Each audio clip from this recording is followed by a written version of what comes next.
All right, welcome everyone. Today we're doing a deep dive into a really formidable human pathogen, Shigella flexneri. We've put this guide together specifically for the practicing medical microbiologist, really zeroing in on the key details you need to know, from what it looks like on the bench to the clinical decisions our work informs.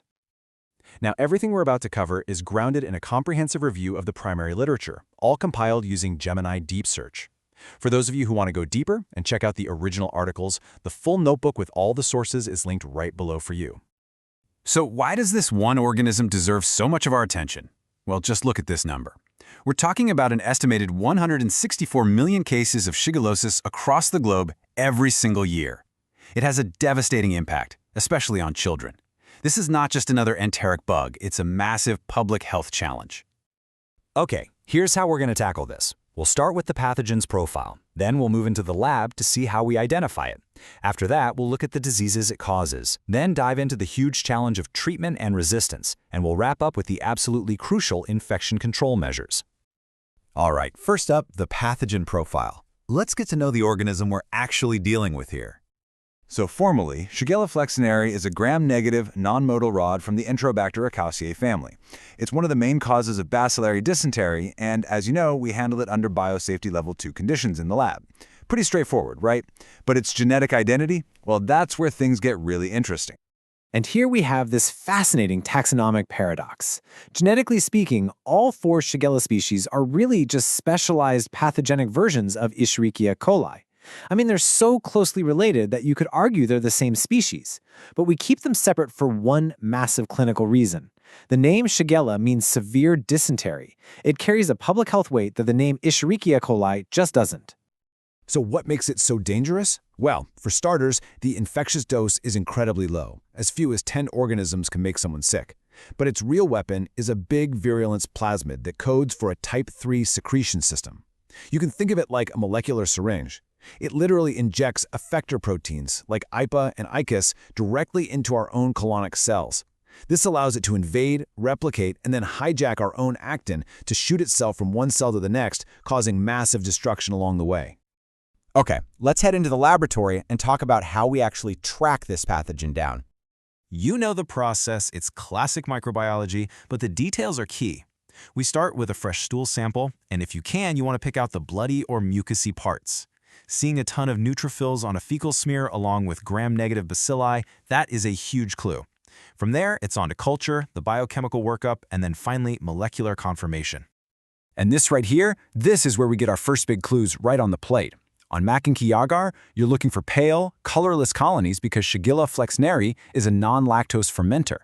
On XLD or Hectorine enteric agar, you'll see these translucent colonies, either red on XLD or green-blue on HE. And the key thing? No black centers. It doesn't produce hydrogen sulfide. These visuals are just fundamental for our presumptive ID. As this table shows, Shigella flexneri is famously lazy, biochemically speaking. It's very inert, and that's a key part of its identity. On a TSI slant, you get that classic K/A result. Alkaline slant, acid butt, with no gas and no H2S. It's non-motile, and it's negative for lysine decarboxylase. But that negative ODC result? That is absolutely critical for telling it apart from the often more common ODC-positive Shigella sane. Of course, these days, molecular methods have been a total game changer. Real-time PCR targeting the IpaB gene is incredibly sensitive because it's a multi-copy gene. We can detect the bug directly from a stool sample, even after the patient has started antibiotics, and culture has become really difficult. We can even use multiplex PCR for molecular serotyping, which gives us amazing epidemiological data without having to mess around with anti-sera. So we've found it in the lab, we've identified it, but what does this organism actually do to a person? Let's get into the clinical syndromes. The classic disease is Bacillary dysentery, and it is absolutely brutal. We're talking about a sudden high fever, really intense abdominal cramps, and tenesmus, that awful, painful, urgent feeling of needing to go. The stools are frequent but small, and they contain those telltale signs of invasion, visible blood, mucus, and pus. This is a direct reflection of the tissue destruction we talked about earlier. And unfortunately, it can get much worse. The infection can spiral into life-threatening complications like toxic megacolon or bacteremia, especially in the very young, the elderly, or the immunocompromised. After the infection, some people, particularly those with the HLA-B27 gene, can develop reactive arthritis. And while it's more rare with Shigella flexneri, hemolytic uremic syndrome is always in the back of your mind. This brings us to the most urgent part of our discussion, treatment, and the monumental, ever-growing challenge of antimicrobial resistance. This slide really just says it all. The era of having a single, reliable antibiotic for Shigella is over. I mean, look at the difference here. The Dutch guidelines now push azithromycin as the first choice and say you should only use ciprofloxacin if you have proven it's susceptible.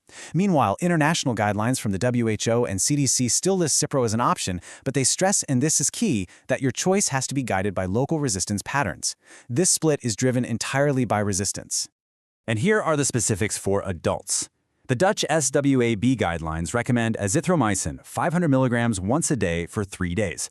Now contrast that with the older WHO guidelines, which leaned on ciprofloxacin.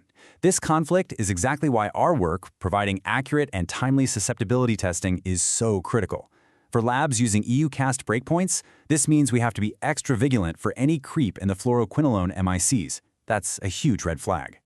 We see the exact same split happening in pediatric care.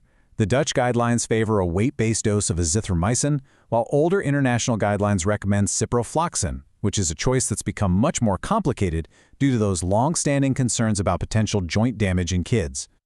And if you need a picture of where this resistance trend is heading, here it is. This is the terrifying part. In the US, infections from extensively drug-resistant, or XDR Shigella, went from basically 0 in 2015 to 5% in 2022. And XDR means it's resistant to all the common oral options: azithromycin, ciprofloxacin, ceftriaxone, Bactrim, and ampicillin. We are simply running out of drugs. So, with our treatment options becoming so limited, prevention is more critical than ever before. Let's talk about how we can break that chain of transmission. Because that infectious dose is so ridiculously low, you absolutely need a multi-layered defense. It all starts with meticulous hand hygiene. That's number one, always. Then you need strict exclusion policies for sick kids in daycare and for high-risk workers like food handlers. That is non-negotiable. And in a hospital or clinic, any suspected case has to be put on contact precautions immediately to stop it from spreading. I think this quote just perfectly sums up where we are right now. In this era of rampant resistance, the most vital thing we do in the microbiology lab is provide fast, accurate susceptibility results. Our work is what stands between a patient getting effective treatment and total therapeutic failure. So that's our deep dive into Shigella flexneri. The emergence of XDR strains means this pathogen is going to continue to be a major challenge for all of us. If you found this useful, please subscribe for more explainers like this one, and I would love to hear your thoughts and experiences in the comments below. Thanks for watching.